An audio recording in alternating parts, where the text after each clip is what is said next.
కృష్ణాయ వాసుదేవాయ హరయే పరమాత్మనే ప్రణతక్లేశనాశాయ గోవిందాయ నమో నమః. శ్రీకృష్ణ నీ కథ చేర్చగా మనసులో చింతలు తొలగును చేరు శాంతి.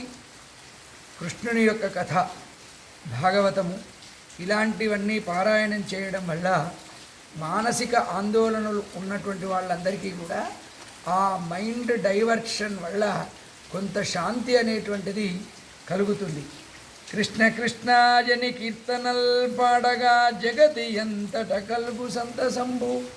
మనం ఆశ్రమం విశ్వన్న రచనలు చూసుకున్నట్టయితే ఒక 4 మంగళహారతులు భక్తిగా ఇంట్లో పాడుకుంటే చాలు మనకు మానసికంగా ఎంతో ఆనందం కలుగుతుంది.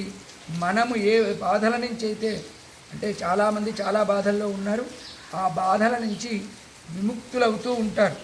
అలా అని చెప్పి బాధలు మొత్తం మర్చిపోవడం సాధ్యం కానప్పటికీ సాధ్యమైనంత వరకు ఆ కృష్ణతత్వంలో మునిగేటువంటి ప్రయత్నం అందరూ చేయాలి. జనుల విధులలోన సత్పతంబుల చూపు గీతతో నుదురుపై రాతమారు.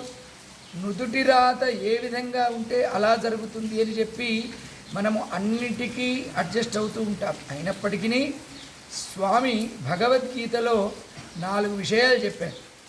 జ్ఞానము, భక్తి, జ్ఞానము, కర్మ. భక్తి అంటే మనం చేసే పని మీద ఒక ఇంట్రెస్ట్ ఉండాలి. జ్ఞానము అంటే ఆ పనికి సంబంధించినటువంటి నాలెడ్జ్ మనకు ఉండాలి. కేవలం నాలెడ్జ్ ఉంటే సరిపోదు, ఆ పనిని కూడా మనం చేయాలి. ఇదే గీత యొక్క సారాంశము. ఇది కాకుండా ఇంకా చాలా విషయాలు గీతలో చెప్పబడ్డాయి. కాబట్టి వీలైనన్ని సార్లు హిందూ అయినటువంటి వాడు, హిందువనే కాదు ఏ మతంలో ఉన్నవాడైనా సరే భగవద్గీత సారాన్ని తెలుసుకున్నట్టయితే they will understand the behaviour with other people and in communication also.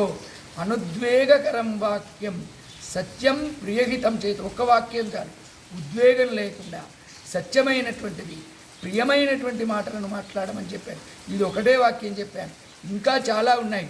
మచ్చిత్త మద్గత ప్రాణ బోధయంత పరస్పరం.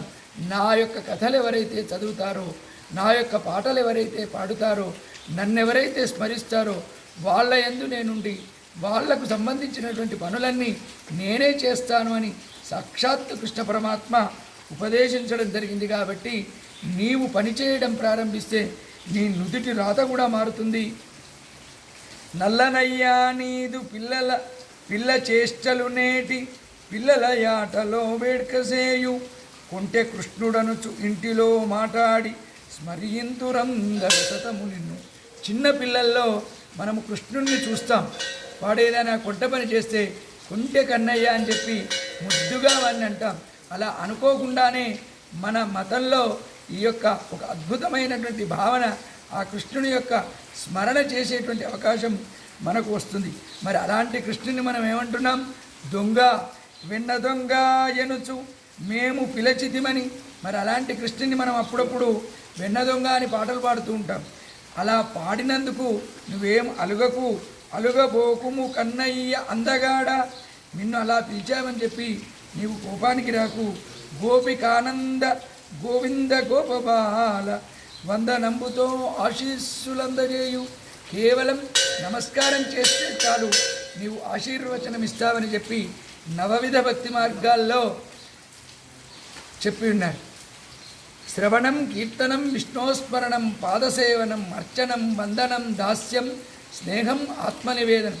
ఈ 9 భక్తి మార్గాలలో ఉన్నటువంటి ఆ కేవలం వందనాన్ని సమర్పించినటువంటి సందర్భంలో నీవు మాకు ఆశీస్సులను అందజేసి మమ్మల్ని కాపాడు కృష్ణయ్య కన్నతండ్రి అని చెప్పి ఈ కృష్ణాష్టమి సందర్భంగా కృష్ణుణ్ణి ప్రార్థించినటువంటి పద్యాన్ని మీ అందరితో పంచుకుంటున్నాను.